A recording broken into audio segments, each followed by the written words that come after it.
The Honda Pilot arrived for 2003 and almost instantly gained quite a following. In fact, it is among the best-selling utilities in its class.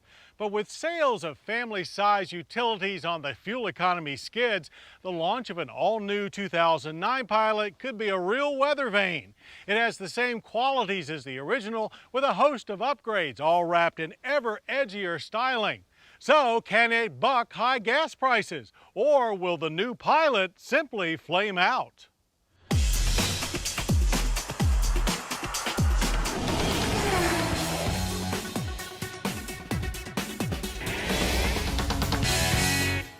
Despite being a strong contender among midsize crossover utilities, competition for the Honda Pilot has not stood still.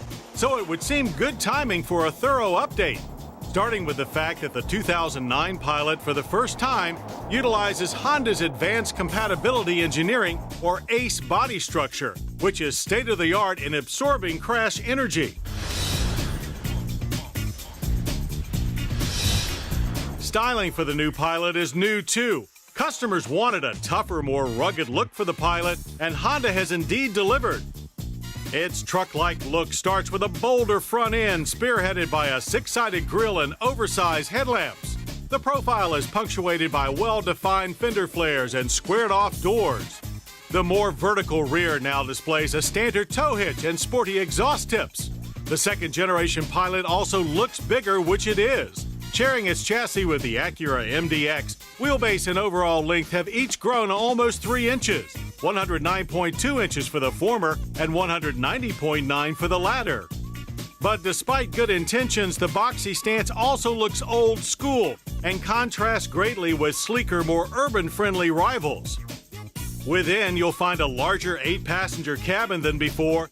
Clear gauges and oversized controls are more utilitarian than upscale. 6 airbags are standard. There's a new tilt telescopic steering wheel, as well as a new instrument panel mounted gear shift and oodles of small item storage. The firm front bucket seats are more supportive. Add-ons include power, memory, and heat. Front and rear air conditioning are standard, with a new humidity control system part of a tri-zone option. The standard 7-speaker stereo can be upgraded to a 512-watt 10-speaker premium audio system. Options include a DVD entertainment system and a power moonroof.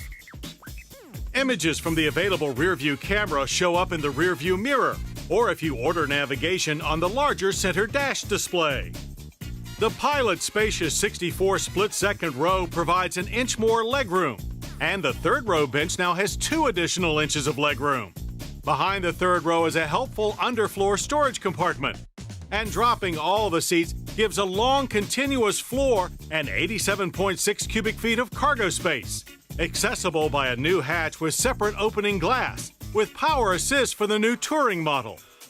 Pilot Power is a revised 3.5-liter single-cam V6 with variable valve timing. Output is 250 horsepower up 6 and 253 pound-feet of torque up 13. Response is strong and smooth with an aggressive note. Surprisingly, the standard automatic transmission is only 5 speeds, as the competition is going to 6 speeds. It directs power to either the front or single-speed 4-wheel drive with a lock mode for low traction conditions. Combine this with 8 inches of ground clearance, and the Pilot maintains a high degree of off-road prowess that many rivals have abandoned. And the Pilot now offers hill start assist for driving on steeper grades. The 4-wheel drive Pilot also boasts a 4,500-pound tow rating, 1,000 more than last year. But it was around the manicured compounds of Palm Springs that we were first introduced to the new Pilot's driving experience. With revised McPherson strut front and multi-link rear and larger 17-inch tires, our impressions were that the new Pilot drives more truck-like and solid than before, and not unlike the Ridgeline that rides on a similar chassis. Vehicle stability control with traction control are standard, and the new Pilot is Honda's first application of 2-piston front brake calipers. The Pilot's V6 engine also adds cylinder deactivation that lets it run on only 3 cylinders under light loads. That helps boost fuel economy over last year to 17 city, 23 highway for 2-wheel drive, while 4-wheel drive rates 16 city, 22 highway, all on regular gas. Though pricing was not released when we went to tape, expect a range comparable to last year's Pilot of $28,000 to $40,000. All in all, the 2009 Honda Pilot looks to be a very fine evolution of itself. But with sales of larger SUVs dropping like a stone, we wonder if staying the old form course was a right decision. Regardless, if you love the first Pilot, you'll love this new family crossover even more. Well, I hope you'll join us next week for more Motor Week. We'll test Nissan's first supercar, the long-awaited GTR. Then a new crossover joins the mix, the Dodge Journey. Pat Goss sees green about automotive recyclables. And Yolanda Vasquez finds it's never too early to be car crazy. I'm John Davis. We'll see you then. To learn more about Motorweek, television's original automotive magazine, visit pbs.org. To order a DVD or VHS copy of this program, call 1-800-873-6154. Motorweek has been brought to you by Cars.com. Let's say you're looking for a car. Cars.com can help research, locate, even contact a dealer. Cars.com.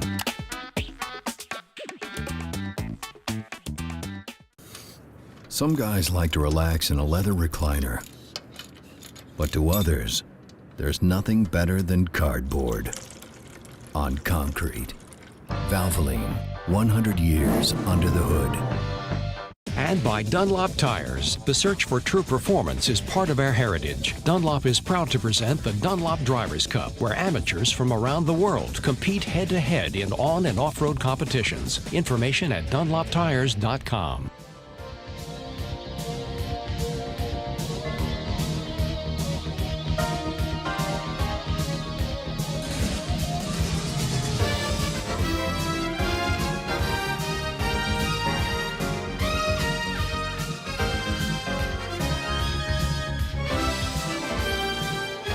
This program was produced by Maryland Public Television, which is solely responsible for its content.